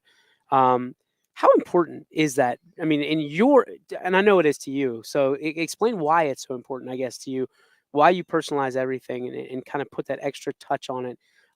Because it does make a big difference. And especially because, you have individuals that are coming in here that maybe haven't golfed before or golfing Right. for the first time. And we said it before, you more than anybody that I know in this state, in this country, your passion is growing the game of golf. How does that attention to detail help you do that? Well, I think it comes down to, creating a memory. If you go somewhere and you have a great memory attached to it, whether it be coming to the Mill Creek Metro Parks and hiking, you have a memory of always coming back here to hike. 20 years down the line, if you moved away and come back, you remember, hey, I hiked these trails. Same thing with golf. We want to be able to have that memory from the moment that you walk into the door, that you pull in. Hey, I remember when my dad used to take me golfing, or I remember when my aunts and uncles used to come out and we'd play 9 holes in the evening. We want to create that special memory. So, doing that with PGA Hope and creating that memory with customizing stuff to them is one avenue for us to be able to do that. But, it's all about how you felt and how we make you feel. And I think, creating that memory, certainly helps make you want to come back to, coming back here, next year for the PGA Hope, or coming back here to play in a tournament, or coming back here to this area, I think is vitally important. So, you have that common bond, you have that common link to anything that's happening here. And that's what we try to do on a day-to-day basis, the entire staff. And Mike talked about this when we had him on earlier. This is a very detailed event. One day you're doing putting, the next day you're doing full swings. Kind of outline that for all the fans that are listening back home, what the veterans get to do, under your guidance, and of course, Stacy over there and your entire team. What we try to do is we try to hit every part of their golf game. So, last year we did it as a pilot program. It was a 1-day program. This year we parlayed that into a 3-day program where we spent a day putting. We spent a day chipping. We did some contests. We did full swing today with irons and woods. To next year, to be able to take that next step and grow it over a 4 to 6 week period where you're coming every Tuesday for a month and a half is really where we want to be at the end of the day. But, just like climbing the steps on the ladder, you have to take those low steps before you get up to the higher steps. So, we're taking our smaller steps to make sure that we do it first class and we do it the right way to create that memory and create that atmosphere that you want to come back to be able to parlay that into a month or two of programming. I think a transition now from what we're doing here in the PGA Hope program to what the kids in the area are doing at districts and of the like. Richie, go over some of the numbers yesterday. I know you guys talked about it. And Brian, if you would be so kind to talk about some of these kids. Certainly. Well, you got Boardman, who's played tough all year. Zoe, who we were hoping to have in our golf shop here in another couple months to work for us. We're looking for some employees and stuff. To be able to see what they shot and to be able to see all their hard work come to fruition. We see these kids on a daily basis out here. They're out here on the range practicing. They're on the putting green. They're coming out with their parents in the evening to chip and putt around, or their brothers, their siblings. Makes it very special. And obviously Jocelyn Zhao from Canfield making it out as an individual is pretty cool to see, shooting 82 at their sectional. But I mean, top to bottom, Boardman and Canfield were like head to head pretty much all season. Sorry not to see Canfield go, because they put in just as much time as Boardman did. Yep. And Boardman came out with I think 346 was their number, and Canfield just on the opposite side of that, looking in. But to be able to send somebody Canfield, obviously with Zhao going, I think is special, and then Boardman being able to do it as a team to fight on for another week and have a shot at districts and an opportunity to go to state's pretty cool. We talked to Lee Chrisman, who is the head coach for the Boardman Spartans girls team yesterday, and she really talked about how every single stroke and putt towards the end could be the difference. And it was. Boardman beat Stoneman Row Falls to clinch to get to the district by just one stroke, 347 to 346. When you're teaching individually a lot of these young golfers, is that something that you try and preach to them? Hey, even if it's a tough round, you never know. You could help out your team by just making this one simple putt, even though you're having a tough day. Well, you certainly have to grind it out, especially now with sectionals and districts and any of the tournaments that you play that are 18 holes. But I think, staying away from big numbers is key, and not quitting. I think if you have a couple bad holes here or there in a stretch, it's easy for anybody to give up while you're out there. And I think those that don't and say, hey, I'm going to, if I'm going to make an 8 or 9 on a hole, if I can turn that into a 6 or 7, that still may be good enough. Mm-hmm. That's a shot or two. So I think if you don't quit and don't give up, I think you're ahead of the curve. But I think if, you really want to stay away from big numbers, because they are very costly when it comes down to the stretch, when you're a shot out or a shot in and you're right on that line. There's two kinds of guys or two kinds of gals out there, and the scoreboard watchers and people that are dialed in. What kind of person were you, and what would you give an advice to anybody that is one that maybe isn't the other? You know what? As a player, you never really watched the scoreboard. Really? You were just trying to do the best that you could on every hole. No matter what your score was going to be, you tried to make the best score that you could possibly make. As a parent, I'm as nervous as anybody watching the scoreboard as they're coming in at the end of the day. And I tell our son the same thing. I said, you put the best effort that you can. Sometimes it's going to be good enough. Sometimes it's not. You just got to be prepared to have both of those. And it's all right to be on either side of that. But every hole that you play, every shot that you make, you better be focused, and you better pay attention, and you better not have any give up and let up in there. We move on to Division II girls who played at Pine Lakes. YSN is represented well in this sectional. All 4 teams advance. Champion 4, West Branch 3, Columbiana 2, and then Ursuline is the number 1 team, shooting a 365 throughout the day. A lot of good performers for the Irish. So when you look at some of these schools, have you had the opportunity to see some of these in the top 4 in Division II? And if so, who are some of the players and the teams that you have been able to watch and you were impressed by? We hosted a couple girls events and a couple high school boys events here. So we've gotten to see a lot of the area teams, and a lot of the teams from like Akron, Cleveland, Dublin, Jerome came up, who I think is probably one of the best high school girls teams I think I've ever seen. Top to bottom, they have 2 lineups that are strong, but I think, locally to the area, Ursuline girls head and shoulders above everybody. I mean, they have the depth that you need, and it really comes down to, at districts, and especially with girls, what are your players doing at the 4 and 5 spot? Yeah. You can't have a player shooting $1 million in the 4 or 5 spot, because if you come down to a tie, it goes to that 5th player. So you have to be pretty much dialed in to be able to get there. And I think if you look at Ursuline's 4 and 5, you're looking at 96 and their 5th player shot the best out of all of them. Yeah. So I mean, you're playing pretty solid that deep in the lineup, which means a lot. Which means that the top part of the lineup struggle a little bit, but you'll have that. But you had the depth to be able to pull you over the top and to win by almost 10 shots. Actually, 30 shots. Holy cow.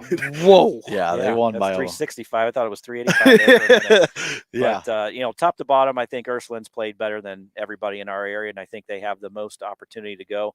Shiley McElroy, she was in our junior stuff here. She's taking lessons off of Stacy a number of years. Her grandmother plays here. It's cool to see some people that were just little pups when you came here 8 years ago to now see us, juniors and seniors in high school to be able to see what they're doing and have an opportunity to go as an individual. But I think, Ursuline, it's going to be tough to be able to stop them. Yeah, for Matt sure. does a great job. Yeah, Matt, I played high school golf against. He played for Ursuline. I played for Hubbard.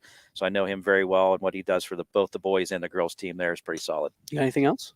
Yeah, I guess one more question. McElroy's now a 3-time district qualifier. First time for her team, though. This is the first time West Branch has made it, as she's been a freshman, sophomore, and a junior. So as a player, is there any different adjustment you make as playing as an individual to as a team? Other than you have 2 avenues to be able to win a state championship or a district title or a sectional title, your golf is so much individual. You're out there playing your game anyway. So I think you sort of focus on that, but it's nice to be able to fall back and say, hey, if I didn't make it as an individual, I've got my team to carry me over the finish line. We want to thank you, not just for popping on every Wednesday, Thursday, whatever it may be, but for everything you do for veterans, for the Valley, for YSN, for everybody around. People might have a taste of what you do, but they have no idea how much you do. And we just thank you, man. It's so much. It's so much of building this game of golf. And yeah, I'm sure people can say that that's in your job description, but dude, it's who you are. It's your passion. So thank you, because it's so cool to watch what you do and everything grow. Yeah. Well, I enjoy coming to work every day. It's always been not like a job for me, which is why I really like it. And it's, something I enjoy getting up and coming to every single day. And to have YSN be the voice for golf in the Mahoning Valley, there was no voice for golf when I played high school golf. I mean, you were just kind of in the corner, kind of doing your own thing. Yeah.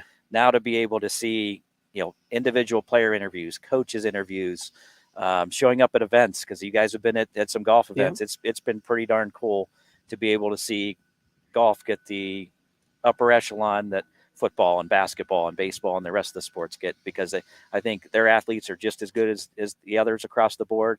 But to be able to have that showcased on YSN, I think is pretty darn cool. And part of that is we want to thank you for what you guys do for PGA Hope. So on behalf of the Mill Creek Metro Parks and our PGA Hope program, we want to thank you with this commemorative plaque. So thank you for coming out. Thank you for being the media liaison for the PGA Hope program at the Mill Creek Metro Parks. Thank you. It's an honor and a pleasure. Let's break some news while we're here. All 3 of us are here. Next season, Brian and I talked about this already. Rich and I talked about it a little bit as well. Next season, we will have at least one live golf match from right here at Mill Creek Golf Course. With the success that we saw at cross country, look at his grin right there. He is loving it. You're going to be our Put me in the booth. Yes, you're going in the booth. We're going to do it just like this, the same way that we did cross country, putting cameras and computers all over the course. And I'm excited. I'm excited for the kids. I'm excited for the park. I'm excited for the network.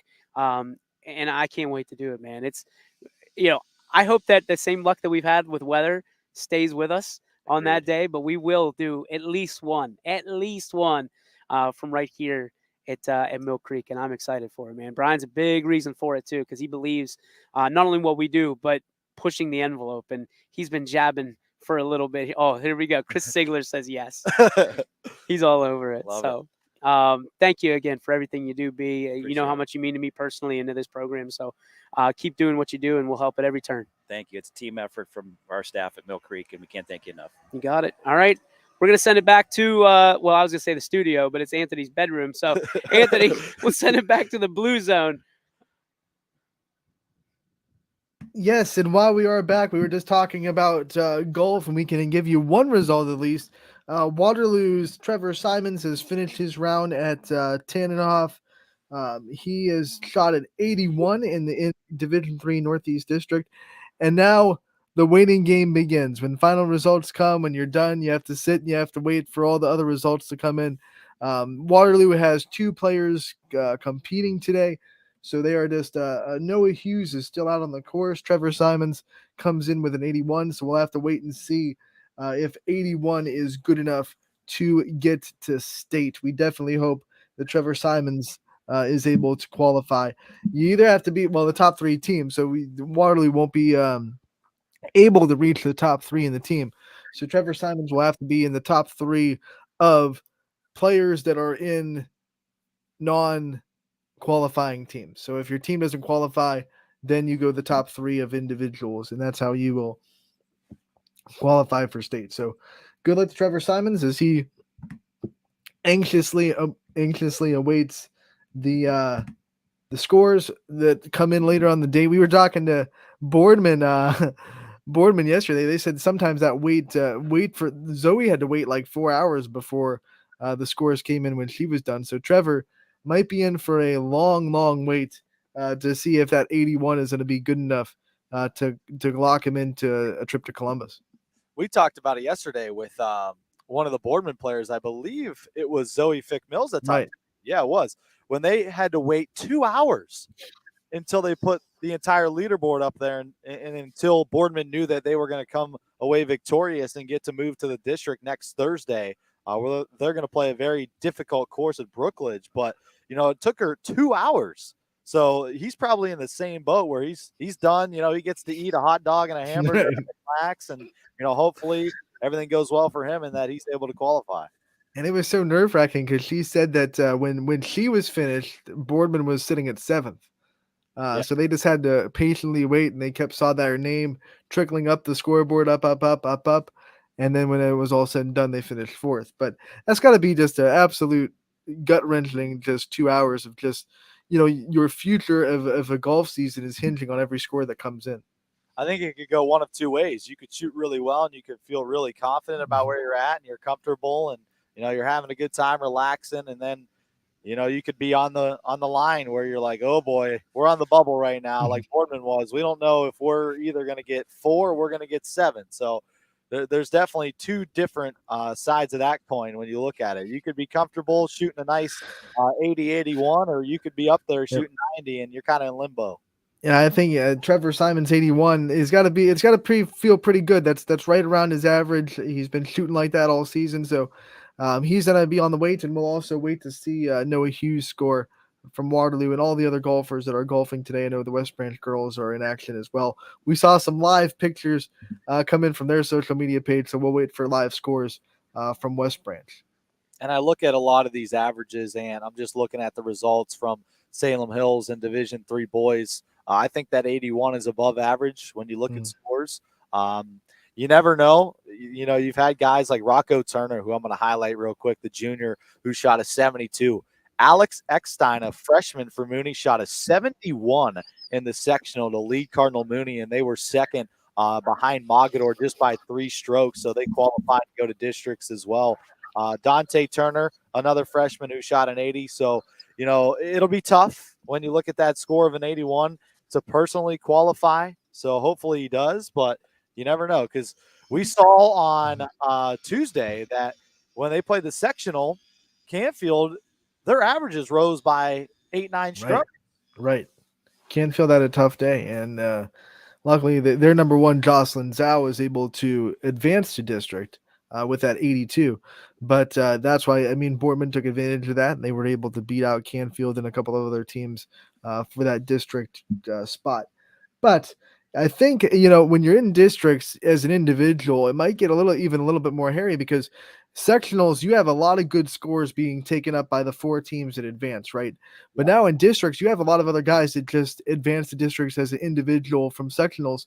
So not only are you competing with the other teams, but you're also trying to compete with other guys that are just there themselves from other schools. So I think there's definitely a bigger pool of players that you're going to have to sweat it out for if you're sitting at an 81. So we hope so. We definitely hope it's good enough to get Trevor to state. Once again, he has to be top 3 in scores that aren't on qualifying teams. So that's what he has to make to get to Columbus and be a state qualifier. Yeah, it's even harder. You take one more step up to the district. The sectional, it's the top 4 individuals that aren't on a qualifying team. And then the districts are even shortened for qualifying teams. So you're adding 5 or 6 more personal scores that you have to compete against that you didn't in the sectionals. So it obviously gets harder every step of the way. And, once you get to state, that goal is kind of accomplished, right? It's you against everybody at that point to win the state. But, it's kind of like that, slide past and move on technique in the sectional and the district. I think Rocco Turner, you mentioned him from Mooney. I think he has a excellent chance to get to state. Mooney golf program. Brian talks about him a lot. They are an extremely good golf program, and they have a couple of girls that are also good. We know Alyssa Rapp the last 4 years before she graduated last year. She went to state every 4 years that she was at Cardinal Mooney. She set the tone for that program on the girls' side, and then Rocco Turner has just been a tremendous golfer for Mooney on the boys' side. So he and the Cardinals probably have a pretty good chance of advancing to state. Yeah, there's no doubt about that. They already finished second in the sectional. Their district coming up, they're going to have to compete against Mogador, Columbiana, and that's it. Only 3 advanced from that sectional, actually, from Salem Hills and Division III boys. So, those are the 2 they know that they're going to have to compete against, along with everybody else in Northeastern Ohio. And then when you look at the depth, I think Brian talked about it, and he hit it right on the head. The depth is the biggest part. I mean, we looked at the number 5 golfer for Ursuline on the girls' side, and she shot the best.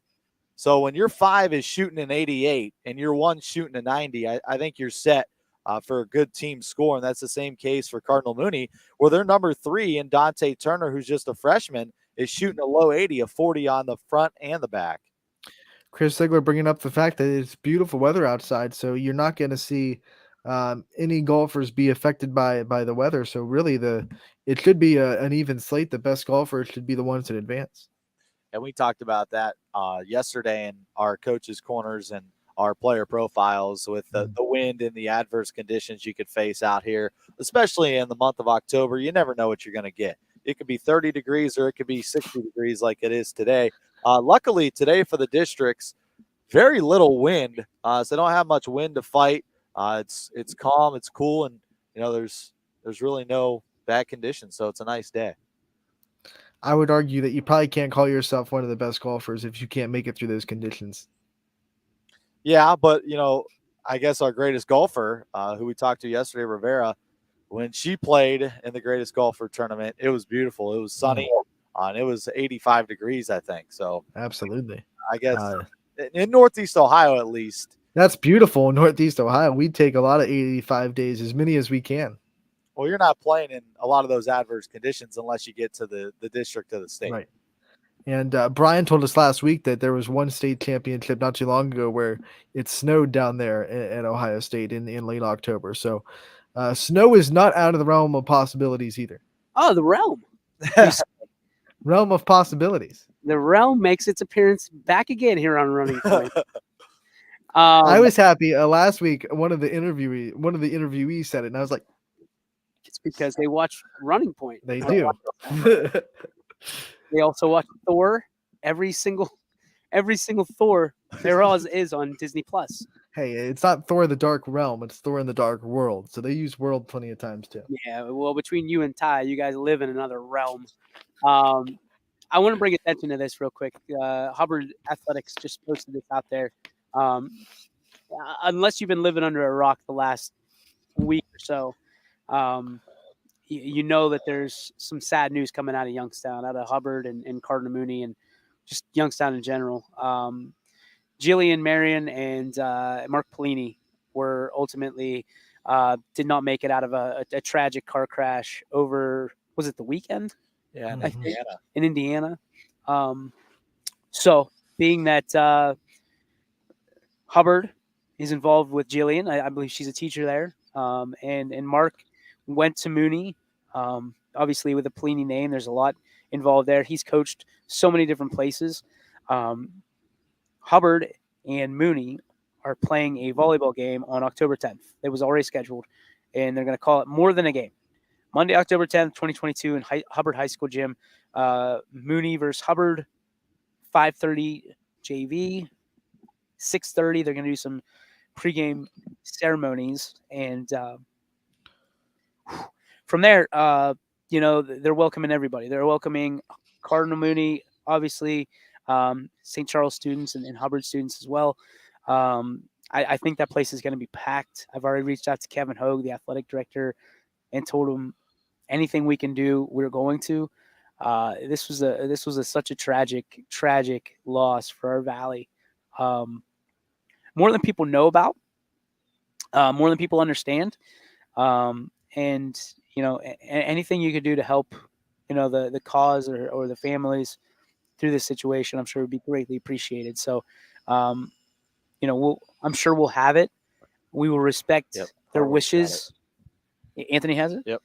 So there you go, and hopefully, we'll respect their wishes ultimately if they don't want us there. But I think it'd be a great opportunity for everybody to see how much these two people meant to these communities. So God bless the families, their friends, everybody involved. Again, you don't really know how deep you affect people until something happens like this. So. And Hubbard Volleyball does a great job. I remember last year I went there, didn't know that it was going to be a special game like this one's going to be, where they were honoring Grace Narcom, who was the senior last year. Her older sister passed away, and she was a graduate of 2015 of Hubbard, and they were having a special ceremony for her. So, it's one of those situations where you're proud to be kind of there as the community comes together. Like we kind of said at the top of the show, when tragedy strikes, we're really good at coming together.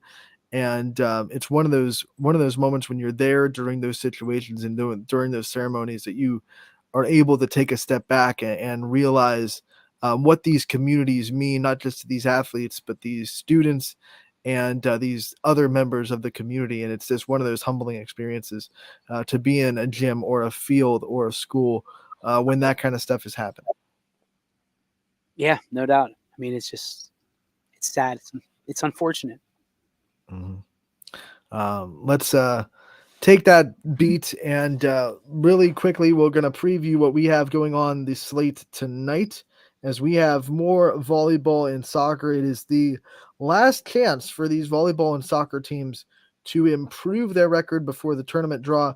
We will have brackets drawn on Sunday. So when we come back on Running Point on Monday, we are going to know what the postseason is going to look like for these volleyball and soccer teams. So this is kind of the last day of, not the last day of the regular season, but the last day that soccer and volleyball teams will be able to improve their record before turning them in for tournament time. Brookfield at Garfield at 7 o'clock. Ty Bartell will be there. For volleyball, we have Salem at Ursuline. Noah Ricks is going to have the call there. South Range will be traveling to Lakeview, and that'll be senior night for the Bulldogs. I will be there for that one. Tara Lytle is 11 kills away from 1,000 career kills, so might have a milestone moment in Lakeview tonight. Howland will go to Canfield. That is senior night for the Cardinals. Richie Giuliano will be there. For both those games that have senior nights, maybe expect a little bit later of a start time than 7, maybe 7:15, 7:30, depending on how long the JV game goes. I know Canfield's also having a freshman game before JV, so it could be a later start time for Howland and Canfield. So adjust your schedules accordingly if you are either heading to Canfield or planning to watch that broadcast. Other action in the network, 7 p.m. Donnie Riccatelli is going to be in Boardman as Austintown Fitch comes to town. We'll have Middle Ridge at Springfield. Noah Doty will have the call on that one. And then we will also have Gerard at Struthers from Bob Zanny if soccer gets canceled, which I don't think it will. The weather looks pretty good. So actually, we're going to have Struthers soccer tonight as we go down to girls soccer. We'll have Steubenville at Beaver Local. That'll be a 7 o'clock kickoff for that one. On the boys soccer side of things, we will have Columbiana at Struthers, 7 o'clock kickoff there. Some other games that are going on in the YSN family. Jefferson travels to Hubbard at 6:30. Canton Central Catholic will travel to Louisville at 7 o'clock. Columbiana will go to Valley Christian tonight at 7. Jackson Milton will end the MVAC season by traveling to Waterloo at 7 o'clock. LeBray will travel to Crestview to end the MVA season slate for both those teams. Liberty will travel to Champion at 7 o'clock. All these games are the last games of the regular season for conference play, by the way. Lowville will travel to McDonald at 7 o'clock. Newton Falls hits the road to Camel, who is coming off that big 5-set comeback victory over Liberty. Niles will travel to Poland at 7 o'clock. Sebring will go to Western Reserve at 7. Southern will travel to East Palestine at 7 o'clock as well. Warren Harding will be at East at 7. And then JFK will travel to Cardinal Mooney at 7 as well. We will also there will also be a game at United, as Wellsville will travel to United to finish their slate of the EOAC. Wellsville's already clinched the EOAC championship, so congratulations to the Tigers, and congratulations to Alana Amato, who has clinched the 1,000th career kill in their matchup with Columbiana earlier this week. So Alana Amato has 1,000 career kills, and Wellsville has another EOAC championship on their belt. Some other boys soccer games that are happening tonight. Beaver Local will travel to Salem at 6 o'clock. Boardman goes to Fitch at 7. Newton Falls travels to United at 7. Niles will go to Poland at 7 o'clock, and then Ursuline will be at Howland at 7 o'clock for boys soccer. It's a great weather day. If you're going out to a soccer field, make sure to get out there, support these athletes. Also, if you want to stay inside, plenty of volleyball to check out as well. DJ, I'll give you the chance to preview YSN Primetime. There won't be a power hour today because you'll be live on site preparing for Friday night of football. We're talking about spaghetti. I fed him spaghetti. Anybody know where that's from? Anybody? No. That's from Walking Dead when Negan had. See, I never got into that show. I felt like it was too long. Richard? Like it was just like a weekly occurrence of just nothing. I've had it with you today. It was long. Like it took a while to get started, but like looking back, it's kind of like most people say that when you grow up, your hero is Batman, and then like when you're an adult, your hero's the Joker.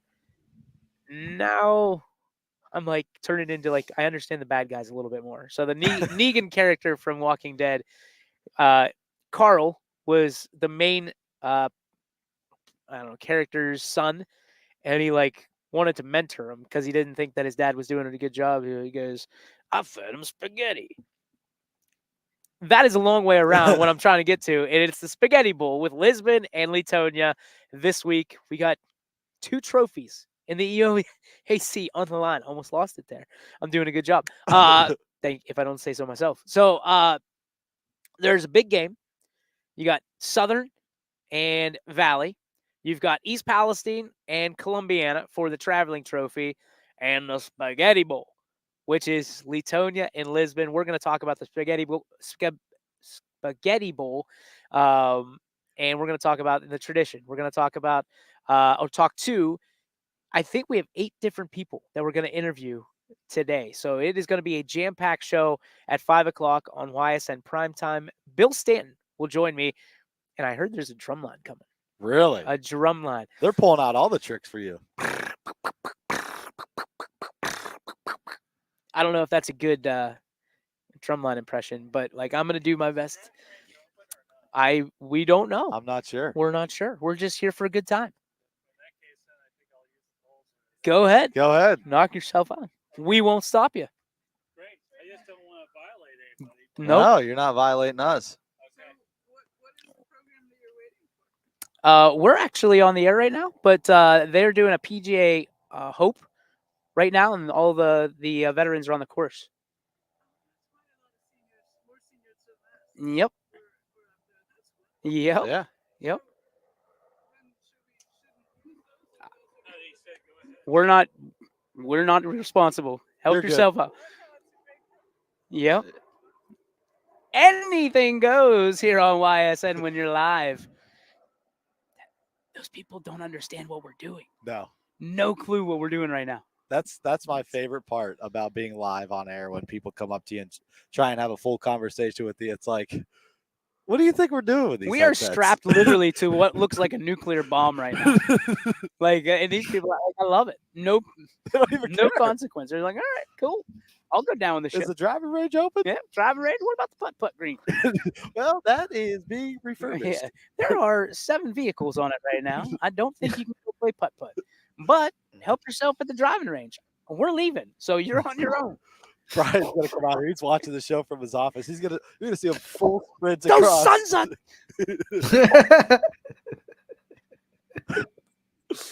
You're gonna see me do a full sprint. I'll get on the cart. Forget the sprint. DJ's gone. Wrap it up, Hartwig. He just dropped the mic. On that mic drop moment, this has been Running Point, brought to you by Greenwood Chevrolet in Austintown. Casual Sports Podcast coming up next. Reminder, there will be no Power Hour today because there will be a YSN Primetime Live from the Spaghetti Bowl site in Lisbon tonight. There are going to be a lot of interviews there. Check that out at 5 o'clock. Yes, I can't even keep a straight face watching Richie react to DJ. So we're going to get out of here. We want to thank all the interviewers for their time. And Mill Creek, and also Alex Schiavi from Jackson Milton. Thank you so much for tuning in today. And once again, Casual Sports coming up next from 2 to 3, and YSN Primetime tonight at